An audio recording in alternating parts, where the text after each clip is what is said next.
Hello, everyone. A very good evening to all of you out there. Hope everyone is safe and their family and loved ones are safe as well. We are here today at United Chokros to talk about Manchester United transfers for this season. Obviously, as you know, this is a very curious time for all fans from all leagues, for all clubs. But for Manchester United, it has been curious and also a little bit torturous because of how the Glazers have been operating. So I'm here with Divya today, and we are going to talk about the several names that we are linked with this season once again, which is normal for Manchester United. But then again, this is a season where we need some reinforcements, and we really should get them. So how much of the rumors are actually going to translate into real signings, and how many of them will just be, clickbait? Feedback link. So that's what we are here to discuss today. Hi Divya, how are you doing today? As always, doing great and tired of listening to rumors. And actually, I now feel that let's forget about signing someone. Let's start by selling some players. You know, forget about incomings. Let's have some outgoings as well. So by that at least you get to see some activity because it's quite very. There's no update as such. Concrete there have been lots of links. Of course, we are Man United and we will be linked to dozens of players. But who joins United and who leaves United is very important at the end of the day. So yes, I'm doing good and hoping to see some activities in the next couple of months. And Solskjaer gets the backing and the signings that he needs. It's very important. Mhm.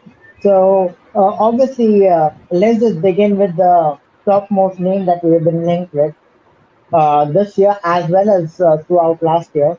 And apparently, we almost completed the signing last year. So let's start with the big one, Jadon Sancho.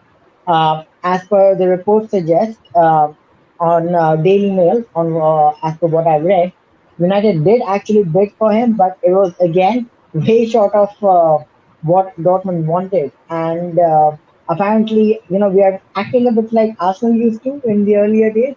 We are not, for some reason, we are not willing to shed out, even though we know that it is almost a done deal. We are still hesitant. Why do you think that is, Divya? And what do you think will happen from here? Sheer incompetence is what I can say. And we all know, I mean, what Dortmund did last season. They were very adamant. United thought that they will get away with this, and Dortmund will bend. And at the end of the day, I mean, that didn't happen. And United thought that Dortmund were bluffing, and they will look to sell Sancho considering the pandemic, and they would need the money. But nothing of that sort happened, and we missed signing Sancho. Although we had agreed personal terms with the player, and he did want to come to United last season. But yes, and it feels like United haven't learned the lesson. They want to do this the hard way again. Dortmund again have set the deadline of 23rd July, like I said in my previous video. And if United don't act quickly, there will be other clubs that will come into picture, especially if Jadon Sancho performs well in the transfer in the upcoming Euro Mhm. 2021. Now, the important thing is that Dortmund have been giving positive signs this season, and yes, we are 20 million short of Dortmund's evaluation. That can either be settled by giving the 20 million along with the 63 million pounds offer that Dortmund have asked, or it could be negotiated with the add-on. So I'm not sure what is the Dortmund's actual evaluation because if you see, Dortmund have not outset rejected the bid. Dortmund have are talking with United, and from what I'm hearing, is the next 24-48 hours are very crucial, and there is a very highly likely possibility that United could end up signing Jadon Sancho. It may not be officially before the Euros. I mean, they are looking to complete the deal before Euros, so basically it will be United have signed Sancho pending a medical. So medical will be done after the Euros is completed, and they will look to have him in the new shirt, the team viewer shirt. That's what the important part is. So yes, United will look to complete this deal before the Euros kick off. Basically, the England Croatia match before that, not before the actual Euros, before the England's game against Croatia. So that's what I think, and most probably that will happen because Dortmund have been acting, I mean, giving positive signs, and they are looking to sell the player. So yes, let's wait and see what happens in the next uh, 2 or 3. For me, the next 2 or 3 days will be very important, and I think United will come to a middle ground with Dortmund. Okay, you think it would happen that we announce Sancho right after the Euros are complete?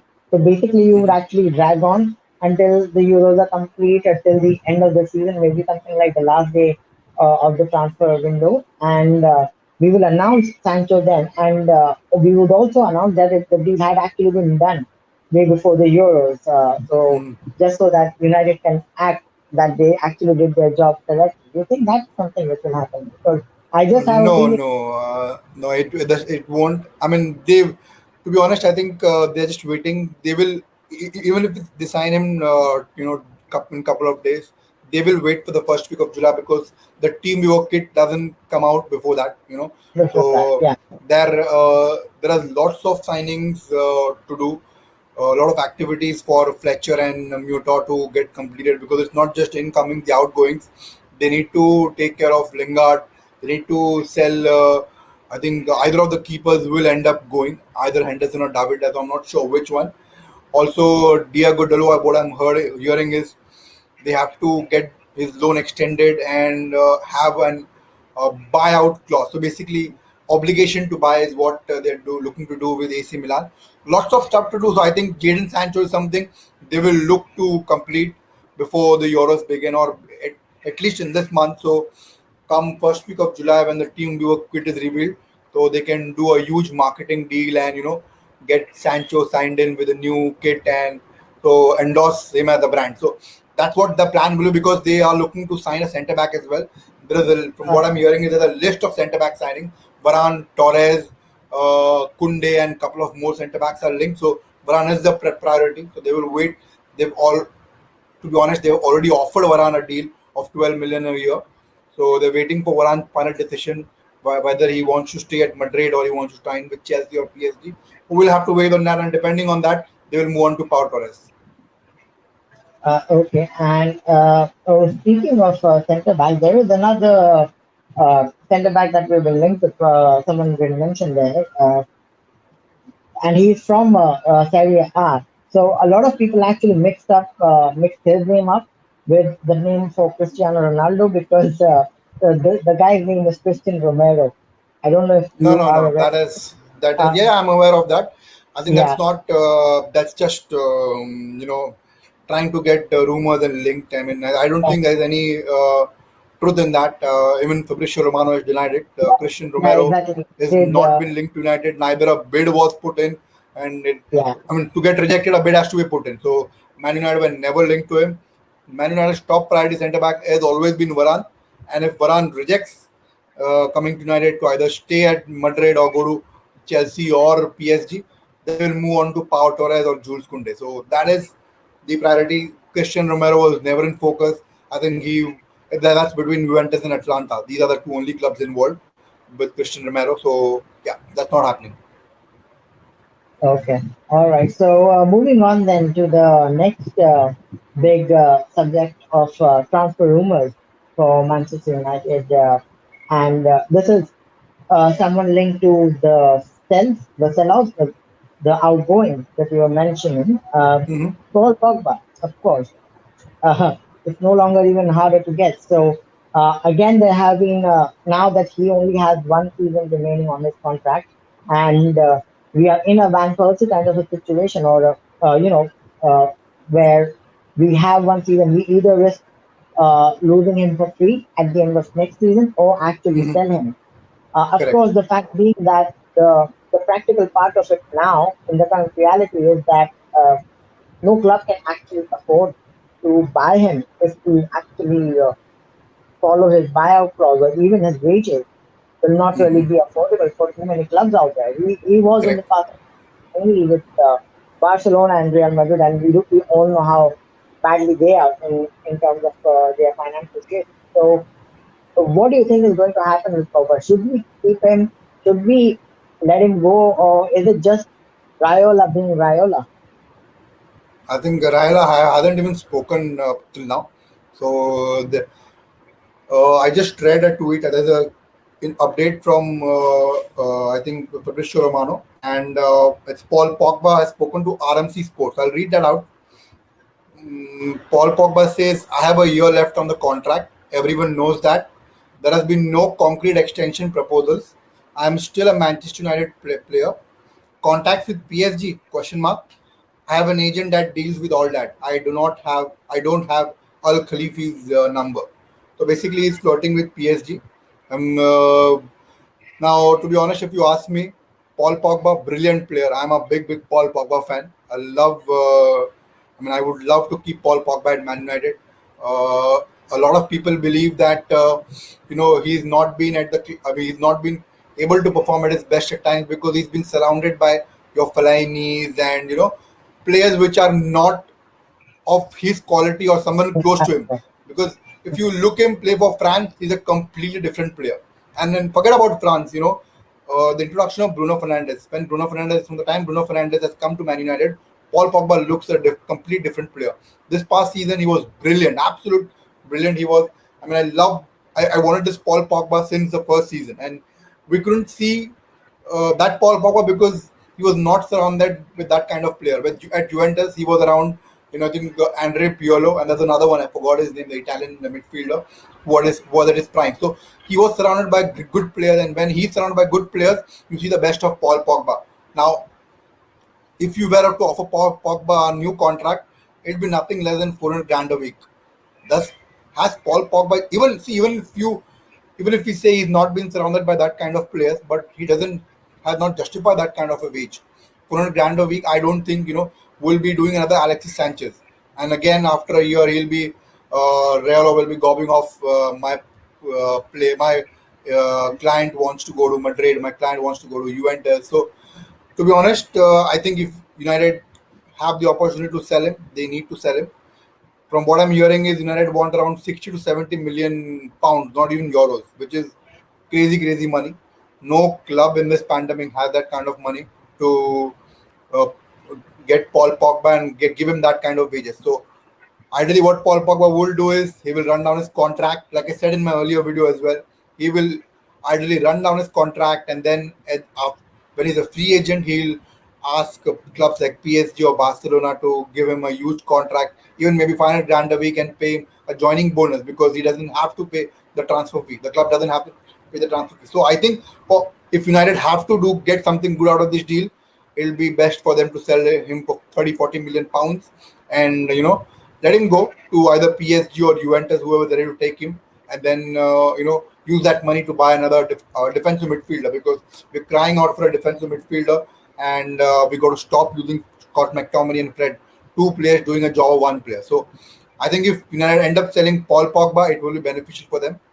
But from what I can see is he will run down his contract. That's what is most likely to happen. And speaking of Juventus, I happened to read a headline somewhere. I don't know how genuine it was, Mm. but there was a deal. I mean, the deal was with Juventus for a swap, and in return for Pogba, I think they were offering us Paulo Dybala. So, do you think Nah, that? nah, nah, nah. Nah, No chance, no chance. United not interested in Dybala. I mean, they were interested a couple of seasons ago when we signed Maguire, but I think Dybala it's a closed chapter. So there's no. I mean, Dybala is. I mean, even if I think at Sun I must have reported a month back. So not concrete, and there's no legitimacy to that news. So Dybala not coming to United. That's not possibility. Yes, what I would say is. Juventus they don't have the money, but Ronaldo to to Man United could be on the cards. Juventus have practically accepted that they are going to sell Ronaldo. Allegri doesn't want Ronaldo, so and the two clubs that he could be headed to is either PSG or Man United because no Spanish club wants him. Real Madrid don't want him. I mean, Florentino Perez has openly said Ronaldo return is not possible. In England, only United can afford him, and he would ideally even only go to United because other clubs don't want him on. He doesn't want to go to other clubs, you know, and the only yeah. only other option left is PSG. So it's either PSG or United. But again, Ronaldo will have to take a huge wage hit because either of the clubs don't want to pay 32 million a year in wages. So from United's end, I think they will They're looking to close other deals like Sancho and a centre back, and then look at the options if they have the money left after buying Kieran Trippier or another right back. If they have the money left and they want to discuss the option of getting Ronaldo, look at his wages if they can come to a common ground, and then even if it's to happen, that will only happen after Euros. As of now, Cristiano Ronaldo is completely focused on Euros with Portugal. He wants to win the Euros with Portugal again for the second time, and then once he comes back from Euros, he will decide his future. PSG and United are the only two clubs as of now. Okay, and speaking of Ronaldo, you you mentioned that, like, let's say if he does come back, do you think he Mm. will be a credible signing, or he'll just be a marquee, you know, a short-selling signing to United? Do you think he'll be able to perform? Would he be able to do it on a rainy Wednesday night at Stoke? I mean, there's no doubt about that. He's a champion. I mean, of course, Ronaldo and Messi both have dropped their level, but still, Mhm. even after dropping their level, they're still scoring 40, 50 goals a season. So Yeah, they were like on top of, I mean, like on top of a, if you say the multi-story building of 40th floor. Now they're on mhm. 35th floor. So they've come down from 40th to 35th floor. Still, their levels are too high. They're way about a lot of players. In fact, they are still as good as Kylian Mbappe or Erling Haaland. So both these players, not just Ronaldo, Messi, their standards were too high. Yes, they are dropped down a bit, but again, if you buy Ronaldo, it's guaranteed 30 goals, irrespective of he plays at Stoke or he plays anywhere. It doesn't matter because Ronaldo has played in the Premier League in the past. Yeah, He's done really well, and I don't see any reason that if he comes back, he'll not be able to have the similar kind of an impact. Maybe he'll not score 50, 60 goals, but easily 30 goals. I don't see Ronaldo because his fitness levels are too good, and he's a born champion. He wants to score goals. His hunger for goals has never reduced, even though he's been to Juventus. Juventus hasn't played particularly well last season, but his hunger for scoring goals is still the same. And anyone who has doubts of Ronaldo can watch Portugal in Euros. He is going to score goals, and I can tell you yeah. that. So anyone doubting his credibility or doubting his potential can watch out for him in Euros. He is going to be brilliant again. And so let's just say he comes back. So that basically means that we'll be pushing Cavani right back to the bench, or maybe we will rotate him and Ronaldo. I mean, he will be playing as a number nine. Like when he, like obviously in his first spell, Ronaldo Mm, played as a he played more as a winger or correct. someone who used to drift in at times. That's how he used to play. Now he's more or less a proper number nine. So how do you think that will impact the squad? To be And honest, I don't care. I mean, it doesn't matter. Competition for yeah, places is always good. So as long as players are good, we can easily accommodate them. We can have two centre forwards playing, or Cavani can rotate, or Ronaldo can play on the left. So I mean that shouldn't be a problem. People say that we've already signed Cavani and we shouldn't be looking for another striker, but Ronaldo can play anywhere across the top front three. He's good. I mean, when he played for Real Madrid, he used to play on the left hand side and he used to score equal number of goals. So I don't see yeah, that as a problem. And also, Cavani's fitness level are not as good as Ronaldo. Yes, when he plays, he looks like a 25, 26 year old striker, but he gets injured a lot and he yeah. has hamstring It injuries is and a lot of injuries. So yes, competitive. Cavani is a good addition. We've signed a contract and he will do well, but I don't see him playing 38 games, all the Premier League games, plus the Champions League game, plus the Carabao Cup and the FA Cup. So, yes, that shouldn't be a problem, signing Ronaldo in spite of having a new contract extension for Cavani. Okay, but we do have other priorities, right, which we need to fill up. So I'm just thinking if it will be a good deal for us, because it shouldn't be that we signed Ronaldo and that's it. Like, Hmm. that's how it has worked. So we shouldn't forget the other signings, because I just read Hmm. the other day um that one of our earlier targets, like another name which we have in LinkedIn quite often, is Saul Miguel from Atletico. Uh, so apparently, Bayern Munich are apparently snapping him up. And Hmm. when Bayern do, they do it like this. They do deals in a flash. That is something that I've seen. So, for example, even for Ronaldo, they'll just keep it in the last moment and it'll be done. They'll just directly announce that it is done. That's how I've seen it work for him, for Bayern Munich. So What do you think? With regards to any updates on defensive midfielders or uh, left back or centre back? Any new names that you come across? Yes, Saul Niguez has been linked, but I don't think Saul Niguez is the type of player that we should sign. Saul Niguez is not a defensive midfielder. I think he's a box-to-box midfielder who can play as a centre defensive midfielder. But to be honest, if you play Saul Niguez instead of Fred and McTominay, he'll do a better job than both of them. I mean, in fact, you play Allen and Decore, who are Everton's defensive midfielders, they will do better job than Scott McTominay and Fred. So yes, Saul Niguez is a brilliant player. I think we'll be wasting money because we already have Donny van de Beek, who can operate Yeah, in a similar position, a similar player. And I mean, how many games has he played last season? We can count yeah, on your hardly. fingers. So it's pointless Yeah, getting Saul Niguez. Yes, we are linked to them. I think we're linked to him. I think either Man City or Bayern Munich, either one of them will end up getting Saul Niguez. If you ask me, defensive midfielder, Man United are looking. From what I've heard is, like I said in my previous video with AB as well, Man United are looking to sign a defensive midfielder. Declan Rice is the top priority, but they want to get wrapped up with Sancho, centre back, and Trippier. And if they have money left and from the sales of other players, they will look to see if they can buy Declan Rice or another defensive midfielder. As of now, I think Ruben Neves was linked with us a few weeks back, but right now there's no concrete news about him, and he looks more likely to go to Arsenal because yeah, Arsenal are strongly linked to him. Apart from that, there is no other.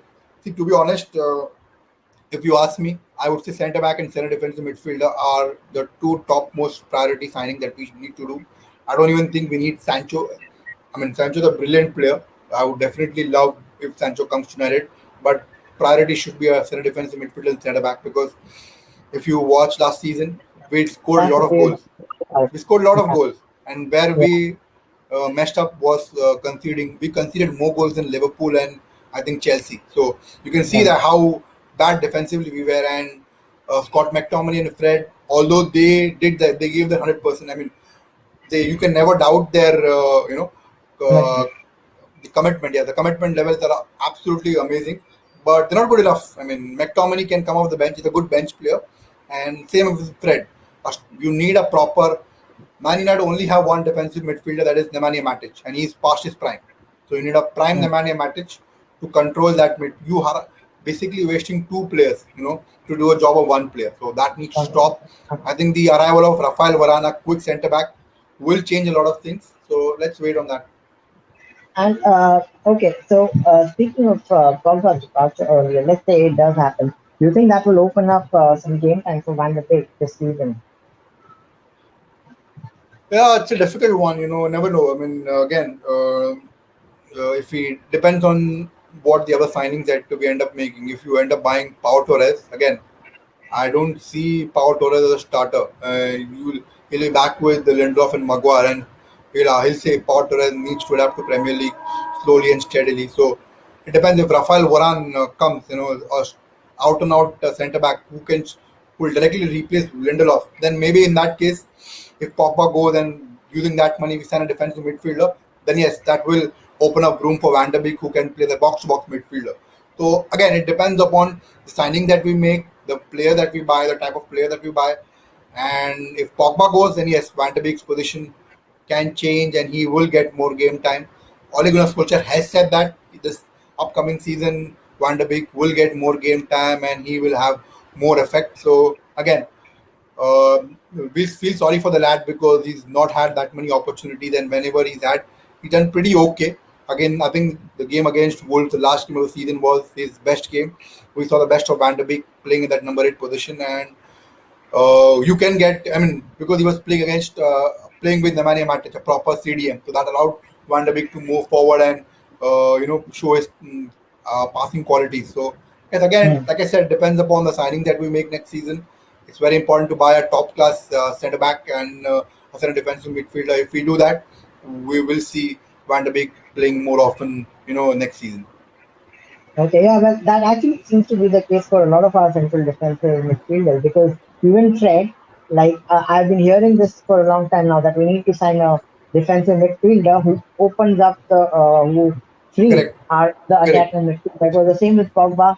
It has been the same with Van der Beek, from what you said, and even Fred, to be very honest with you, he is more of an attacking midfielder. Like He's not a Box to hardcore box. center. Yeah, Yeah, he's a box to he's not box. a midfielder. So even he is not exactly being played in his correct position. So we can't actually judge him as well.